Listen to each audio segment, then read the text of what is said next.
conhecemos como santos. Associamos a ações regadas pela bondade, aqueles que são precursores e lutam em prol da bondade do povo.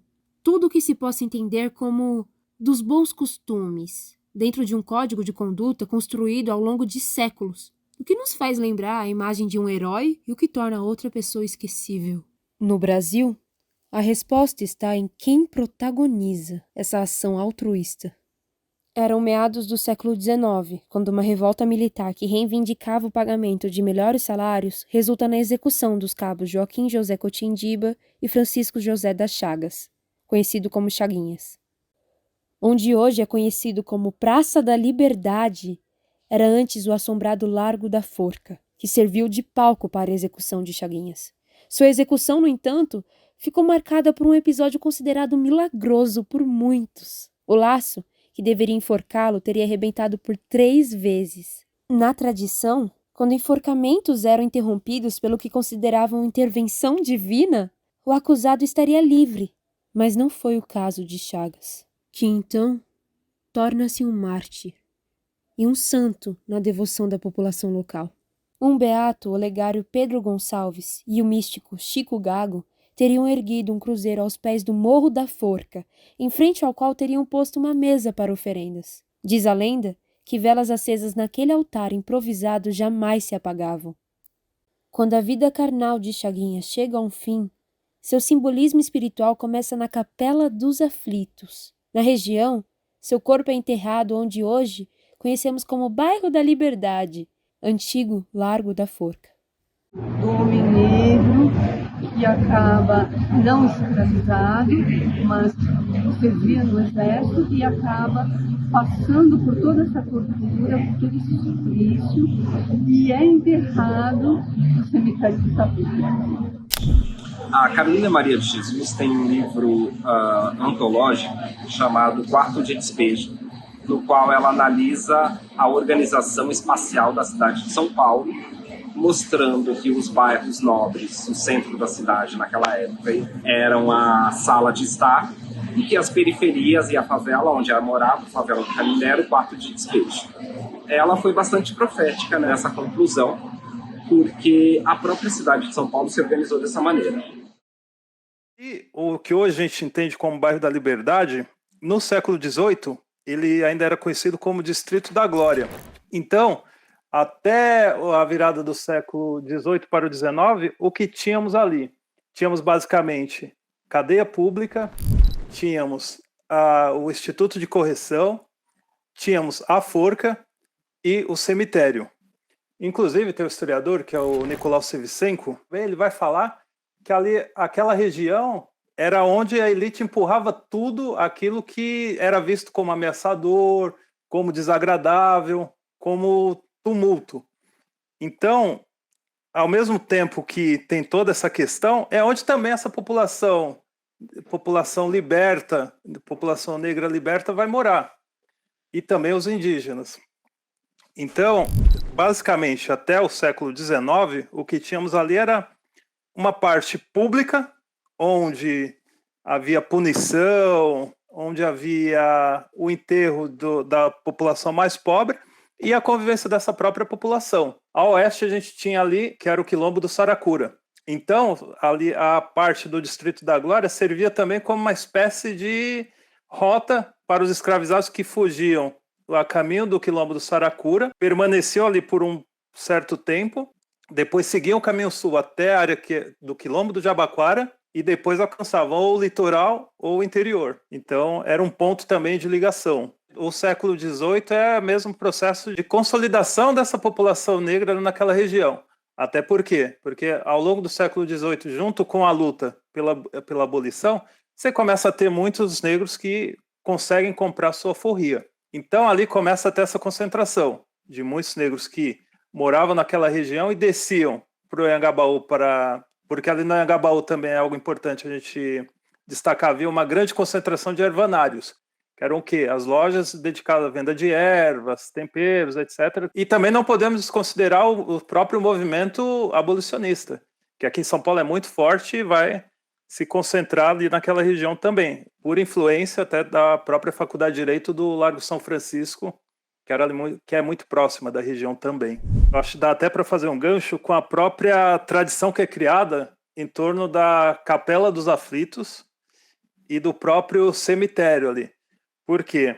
Porque vários estudiosos apontam que esse lugar torna-se sagrado exatamente por essa herança afro, porque São Paulo era predominantemente uma população negra de origem banto e uma parcela muito pequena iorubá. E esses povos têm muita tradição de culto aos antepassados. Então, essa é uma dos grandes registros, tanto que hoje ainda temos uma série de manifestações que permanecem. E aí seja desde missa afro, que aí já mostra essa convivência, como também rituais afro mesmo, de umbanda, de candomblé, e caindo para a cultura popular em si, é um dos lugares de São Paulo onde vai surgir o samba, né? É aquela região ali do Glicério, da Liberdade. Tendo em vista as aulas e livros de histórias, compreendemos que a chegada dos imigrantes japoneses é fruto do ciclo do café. Mas como se desenvolveu esse processo para a consagração de um bairro inteiro? O que deu ao bairro Liberdade o título de japonês? Tinha muitos quartos baratos para alugar. Essa população aluga esses espaços e começa a se concentrar aqui no bairro, na rua Conde de Sarzedas. Paulatinamente, muito devagar, vai se construindo toda uma comunidade japonesa, sobretudo na rua Conde de Sarzedas, também na rua São Paulo e também na rua dos Estudantes. Ocorre que na Segunda Guerra Mundial, a partir de 1943, o governo Vargas precisa tomar uma decisão de que lado que ele está, né? E com uma certa pressão dos Estados Unidos, o governo Vargas fica do lado dos aliados, apesar de ele ser bem afinado com o lado do eixo, né, uma vez que ele tinha preceitos nazifascistas. Mas ele fica do lado dos aliados e os japoneses estão do lado oposto. Portanto, nós temos aí uma situação bastante conflitante. Uma rua que tinha cerca de 400 pessoas, famílias japonesas, durante a Segunda Guerra Mundial. Há um decreto do governo Vargas de dissolução de todos os grupos do eixo. Portanto, todas as colônias japonesas, italianas e alemãs eram obrigadas a serem dissolvidas, dissipadas. Não podiam estar aglomeradas. Portanto, é nesse movimento que os japoneses passam da rua Conde de Sarzedas, basicamente, unicamente, para ocupar espaços aqui no bairro, como Rua da Glória, Rua São Joaquim e Rua Galvão Bueno. Em 1973, há um concurso de decoração de bairro, né? Coisas que se fazia naquela época, né? Decorar bairro. E aí os japoneses fazem uma decoração aqui com lanternas suzurantes, inspiradas numa flor. E essas lanternas, elas chamam bastante atenção. A Liberdade, obviamente, ganha esse concurso. E em 1974, a Secretaria Estadual de Turismo, não sei se chamava Secretaria naquele tempo, Departamento de Turismo da época, decide bancar esse enfeite. E por isso os postes japoneses são colocados pela prefeitura na formação de um bairro japonês como a Chinatown nos Estados Unidos. Então é construído, é um turismo mercadológico construído para enfeitar um bairro e assim chamá-lo de um bairro japonês, a Little Tokyo, em São Paulo. Sobreposições culturais são cada vez mais perceptíveis. A história e ciência explicam que é um evento quase canônico no processo de povoamento. Por que você ocupa aquele espaço? O ser humano geralmente ele ocupa os mesmos espaços há milhares de anos e a gente acha que não, a gente acha que a gente é muito moderno, mas a gente não é. A gente continua procurando como ter água, como ter comida, como se deslocar, como ter as suas celebrações. Então o ser humano continua ainda buscando esses espaços, né? E no caso ali é bem multiétnico. Mas o que paira no ar demonstra mais um processo de apagamento do que realmente uma sobreposição de culturas. A capela, o cemitério, o túmulo do herói Chaguinhas estão localizados em um bairro com uma enorme concentração de pessoas, lojas e restaurantes, que, em meio à agitação e celebração da cultura japonesa, mal sabem ou sequer têm a chance de perceber que lá, está um registro material de anos e anos da história brasileira.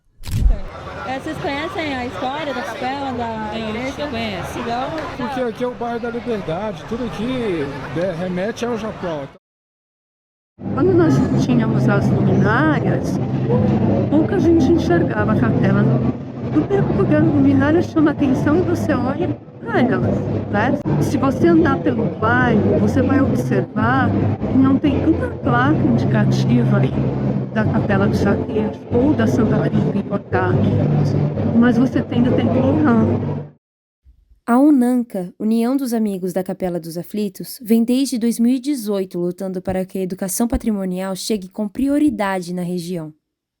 Em contato com o grupo Zanettini, empresa particular de arqueologia, e a Prefeitura de São Paulo, todos trabalham na construção do Memorial dos Aflitos, um projeto que tem potencial transformador da memória material e imaterial coletiva sobre o bairro. Então a gente entende que esse processo de apagamento ele persiste, né?